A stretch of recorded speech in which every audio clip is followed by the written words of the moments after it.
Dual monitor setups are getting more common, but one way to get the same screen real estate without the two separate displays is by going with a dual QHD screen like the Monoprice Dark Matter 49-inch monitor. Falling under the Dark Matter gaming brand, the new 49-inch monitor boasts a 32:9 aspect ratio, 5120 by 1440 resolution with a 120Hz refresh rate. And if it looks familiar, that's because we reviewed the earlier version back in August of 2020. Monoprice has updated the Dark Matter 49-inch gaming monitor with a new panel, so let's dive in and again take a closer look at it. Thanks for watching 9 to 5 Toys. Be sure to like, subscribe, and enable notifications with the bell icon so you don't miss any upcoming videos.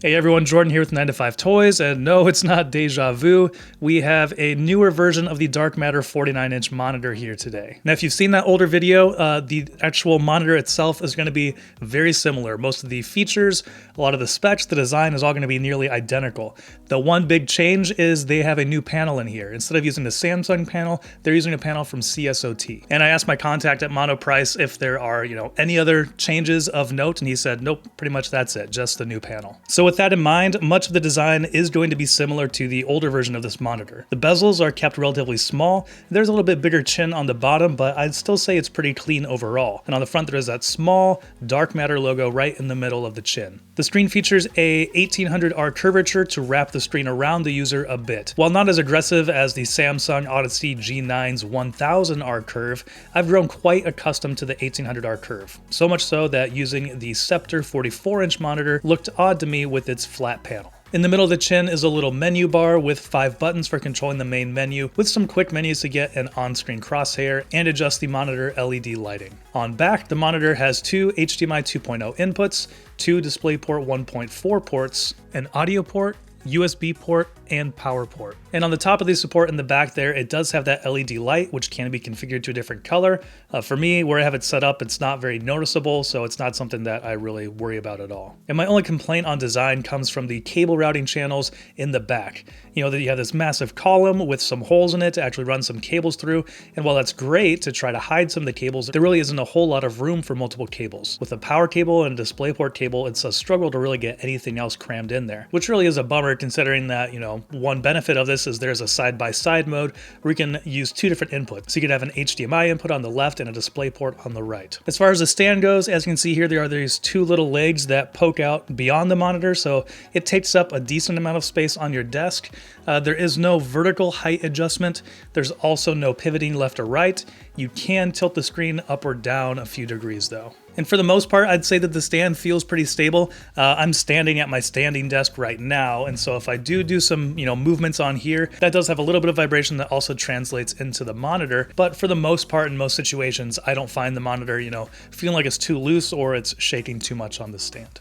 Monoprice claims that this new CSOT VA panel with quantum LCD technology delivers a wider gamut of colors, enhanced contrast, and a quick response time.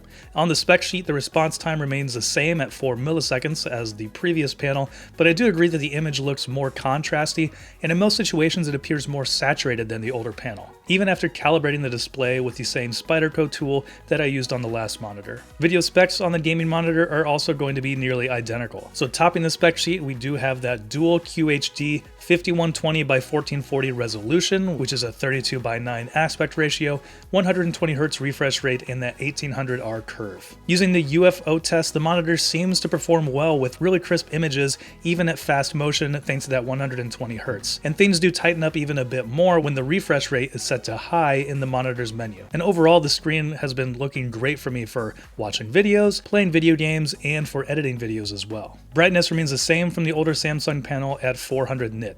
For color gamut, the Dark Matter 49-inch reaches 99% sRGB, 98% NTSC, 95% DCI P3, and 93% Adobe RGB. So it is kind of marketed as a gaming monitor, and having an ultra-wide monitor like this opens up some new experiences when it comes to gaming. For me personally, and the FPS games that I usually play, that 32:9 aspect ratio is a little bit much for me. So when I'm playing Battlefield or Call of Duty or Escape from Tarkov, I'll actually limit it down to that 16:9 aspect ratio that I'm more used to. But the great thing about this is, that just places it right in the center of the screen. screen. It's not like a dual monitor setup where you would just have it on one display off to the side. It's centered right here in the middle, and then, you know, I can use the same monitor for productivity. I can have basically my Slack chat, 2 different browser windows open for writing my article, and then, you know, something else over on the side if I need to reference anything, or if I'm watching a Twitch stream or another YouTube video or something like that. On the other hand, there definitely are games that do benefit from a wider screen like this. Racing games like Forza 7 or Forza Horizon 5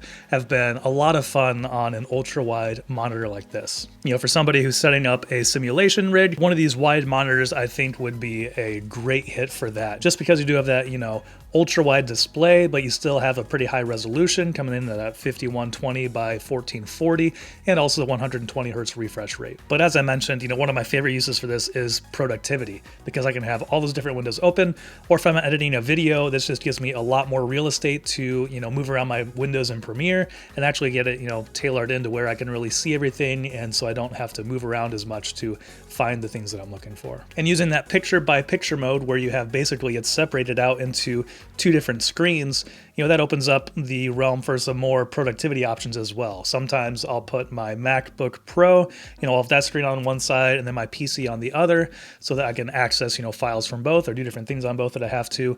Likewise, you could put a console on one side and your PC on the other if you wanted to. So some interesting things you can do there with that side-by-side picture mode. So overall, wrapping up here, I am really enjoying the Monoprice Dark Matter 49-inch monitor. You know, I'm not a super competitive gamer who needs like peak performance from every peripheral with refresh rates higher than 120 hertz, but the dual screen-like setup perfectly transitions from productivity to gaming for me. Now, this does come in at $900, which is a lot to pay for a monitor, but if you're looking for a, you know, dual monitor setup with, you know, some competitive specs as well, it's probably not that far out of the question, you know, to get closer to $900 for a couple of good displays. So, and this just opens it up to something that's a little bit more useful and unique in my experience, because it's already combined into one. You don't have, you know, to battle that seam in the middle, or, you know, just game off to one side. If I were a super competitive player, that would maybe be something that I wanted to do. I would get, you know, one main really nice display, crazy high refresh rate,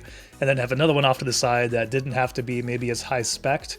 But like I said, for this one, you know, depending on what types of games you play, being able to center everything up right in the middle or use, you know, the full width of that ultra wide screen is pretty awesome. And last note here, Samsung offers a similar monitor with the CRG9, or you can take things to the max with the new 49-inch Odyssey Neo G9, which does come in at $2,500. All right, and that's all I got on the Monoprice Dark Matter 49-inch gaming monitor. Let us know what you think about it down in the comments below. And if you're looking for some other videos to watch, I will link to the Scepter 44-inch monitor as well as our most recent video. And thanks for watching.